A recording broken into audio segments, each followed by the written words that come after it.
go to the phones. You're calling from a 509 area code. Who am I speaking with, and from where are you calling?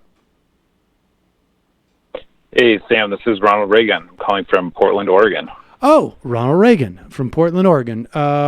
Yes, Ronald Reagan. What is on your mind? Have you ever seen the movie Revenge of the Nerds? I have, yes. Yeah, so I watched this movie a few years ago for the first time, and for the young people out there, this is a movie that spawned a series. I think there's 3 or 4 films. So it's a somewhat popular franchise, and in the movie, it's sort of like I guess it's self-evident from the title, but the nerds are the good guys, and the kind of jockey football guys are the bad guys. Anyhow, so there's a scene where one of the nerds rapes a girl. He's wearing a Darth Vader mask, I believe, and he, the cheerleader thinks that he's her boyfriend, and so he has sex with her. And this is portrayed as not a rape, obviously, and also not like even a gray area, but as a great conquest for the nerd, like maybe the high point, right, for this particular character who we're supposed to be cheering for.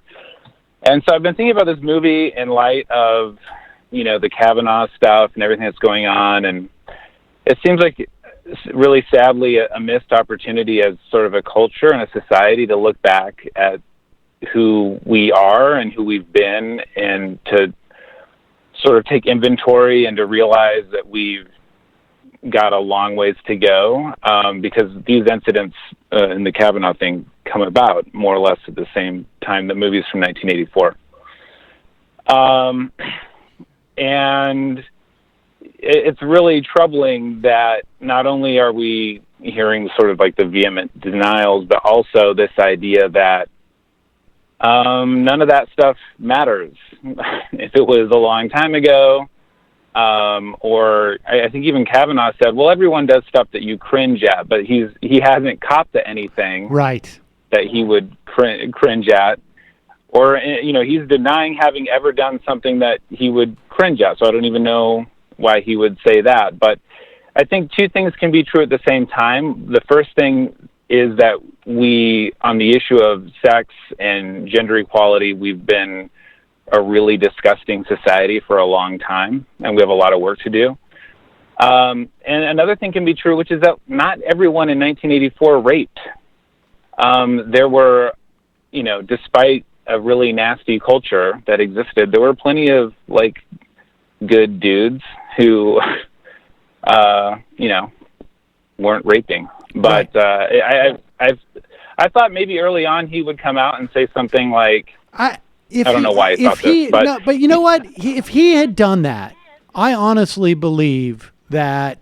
I would have had issues with this guy that were far broader. But if he had come out at one point, like even upon the first moment there was a hint of this, and said, "Look, I did things as a teenager that, particularly when I drank, that were repulsive.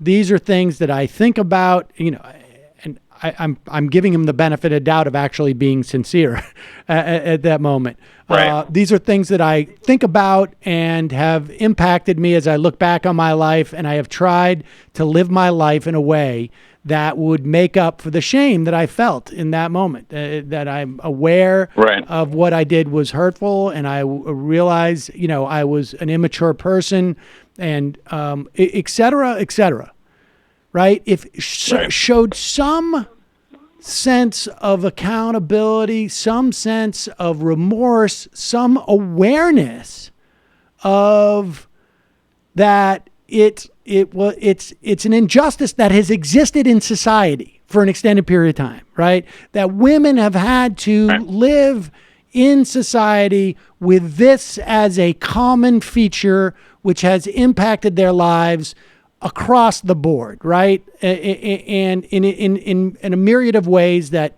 maybe we can't even fully comprehend, certainly as a society, and certainly as a man can't fully comprehend. If he had articulated that, I would think like, well, maybe it's good for a guy who has that type of awareness and understanding of what he doesn't understand and the damage that can be done in a way that is cavalier. Maybe that's a good judge, but all he has done. It's the opposite. It's the opposite. He has like put indignity and injustice on top of indignity and injustice. And you played a clip of somebody on Fox saying, well, he's clearly rehabilitated because it's been so long since he's done anything rapey. And they're sort of expressing like a restorative theory of justice instead of a punitive one, I guess, although this isn't really a criminal case. But the only problem with that is in a restorative theory of justice where you focus on rehabilitating the perpetrator, one of the key aspects of that is apologizing to the victim and confronting the victim and expressing, having the victim, first of all, express to you how what you did made them feel, and then being able to issue an apology directly to the victim. And if he's unable to do that, then he's clearly not rehabilitated. I mean, right. Absolutely. I guess that's obvious, but yeah. So anyways, I also find it interesting. Thanks for the show. Thank you. I also find it interesting how these Kavanaugh folks acknowledge that this is a very, very, very widespread thing. But instead of coming to the conclusion that feminists would come to and say, therefore, we really need to do something about it, their conclusion is, therefore, it's okay, which is just like mind-blowingly awful. Right. This is a common thing. I mean, this happens all the time. Why are we making such a big deal? Kids will be kids type of situation. As opposed to like, hey, there's something going on in youth that scars 50% of the population, and then we're supposed to pretend as a society that like they should just get over it. Yeah, that's the most disturbing part of it. But that's why when I look at that footage from that congressman running for the Senate in North Dakota, and see what he does, presumably, right, Republican women have been subjected to these same issues in their life. And, maybe they have been socialized to say like, well, it's your job. It's part of your job. That's part of your function. But I would imagine, it's just the way things are. Yeah, I don't know how there isn't a mass revolt, frankly.